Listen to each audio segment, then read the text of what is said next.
Ada banyak alasan mengapa seorang narsisis mengakhiri hubungan dan mencampakkan pasangannya. Yang jelas ini memang sudah sifat bawaan dari seseorang dengan NPD. Mereka itu nggak mungkin bisa mempertahankan hubungan jangka panjang yang stabil dan sehat.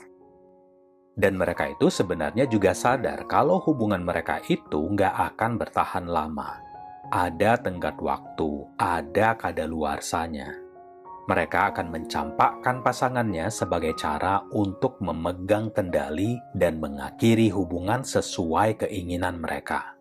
Kalian bukan lagi suplai yang mereka inginkan. Kalian gak lagi mengagumi dan memuja mereka setiap saat, seperti yang mereka mau. Kalian mulai punya kesibukan lain yang membuat mereka merasa diabaikan. Kalian punya pekerjaan, usaha, anak, orang tua yang juga butuh perhatian. Berhubungan sama kalian juga terasa makin membosankan. Dalam pikirannya, apa sih gitu-gitu doang? Ya udah, gue tidur aja kayak gedebok pisang.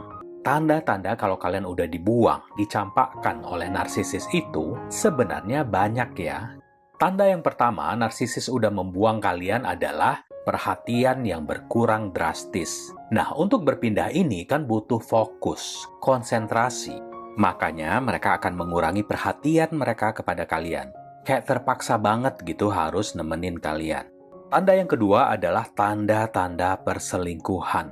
Seperti misalnya mereka tiba-tiba lebih peduli dengan penampilan, kekepin handphone lebih ketat, sembunyiin kalau kalian mendekat, dan perubahan pada rutinitas mereka.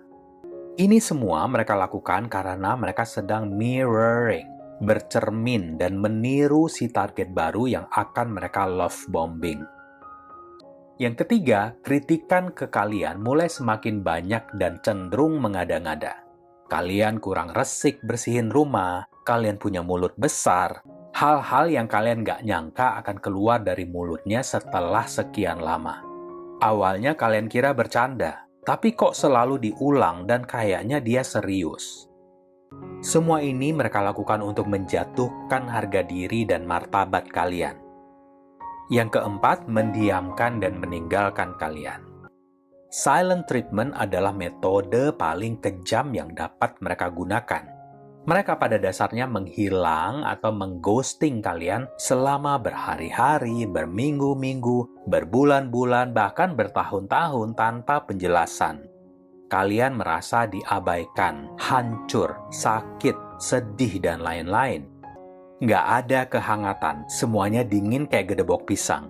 Nggak pernah menginisiasi apapun duluan. Selalu harus kalian dulu yang mulai. Kalian mulai lelah, kehilangan tenaga. Nggak tahu lagi apa yang diharapkan dari hubungan kalian. Kalian pengen pengakhiran, closure, tapi kemudian mereka sekali-kali ngasih remah roti untuk kalian cicipi. Jadi itu ya teman-teman, pertanda kalau kalian sebenarnya sudah dibuang, dicampakkan oleh narsisis.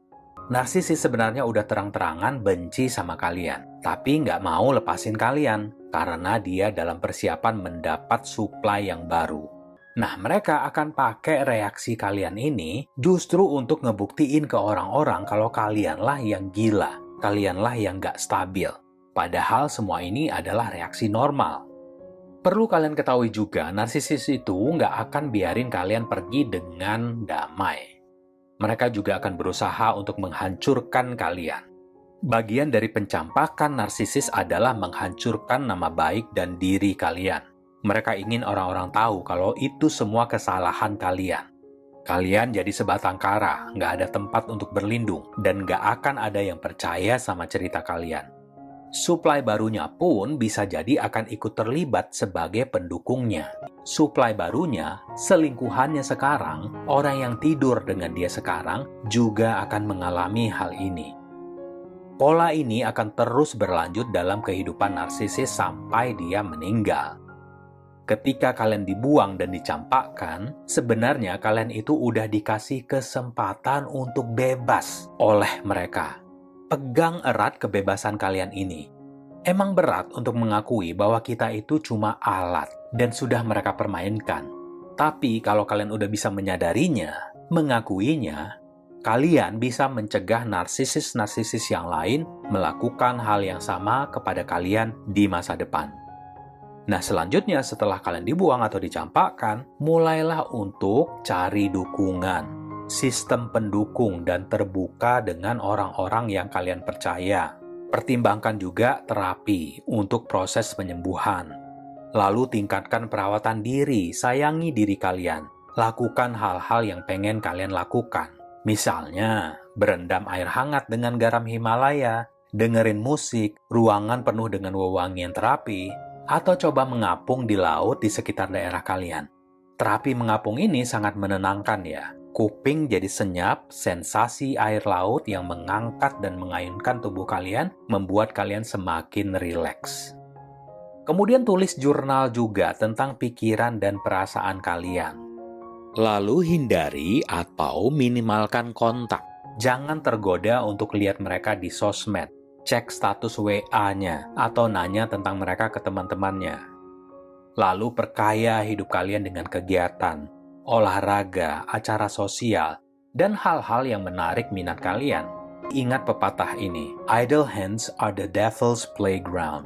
Tangan yang menganggur adalah tempat bermainnya setan.